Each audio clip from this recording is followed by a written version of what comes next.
महाराष्ट्राच्या सह्याद्री पर्वतरांगांमध्ये वसलेलं कार्ला लेण्यांमधील एक पवित्र स्थान, जिथे आजही लाखो भक्तांची श्रद्धा जिवंत आहे, ती म्हणजे आई एकविरा माऊली.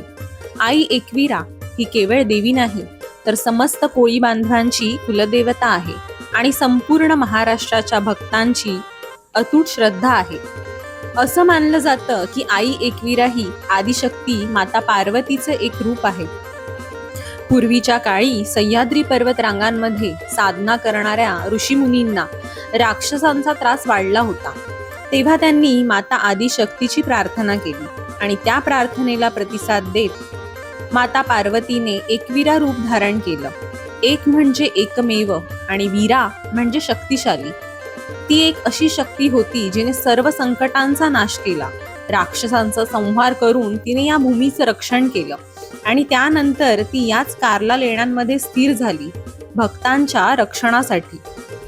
दरवर्षीप्रमाणे यावर्षीही कार्ला येथे आई एकविरा देवीचा भव्य पालखी सोहळा आयोजित केला जात आहे.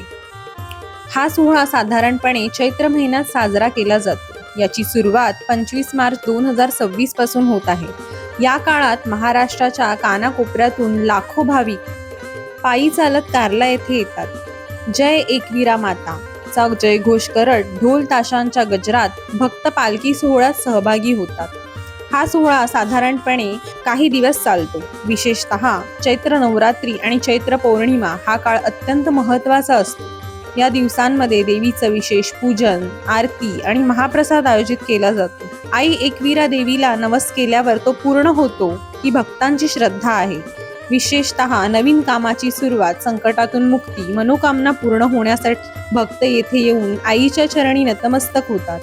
कार्ला लेण्यांच्या पायऱ्या चढताना प्रत्येक पावलागाणी जय एकविरा माऊली हा जयघोष मनात एक वेगळीच ऊर्जा निर्माण करतो.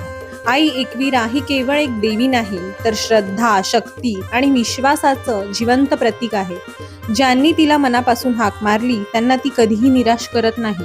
म्हणूनच आजही लाखो भक्त एकाच आवाजात म्हणतात, जय एकविरा माऊली. आपल्या मनोकामना पूर्ण व्हाव्यात आणि आई एकविरा माऊलीची कृपा आपल्यावर सदैव राहावी, यासाठी हा व्हिडिओ आपल्या कुटुंबासोबत आणि मित्रपरिवारासोबत नक्की शेअर करा आणि अशाच व्हिडिओसाठी पेजला नक्की फॉलो करा.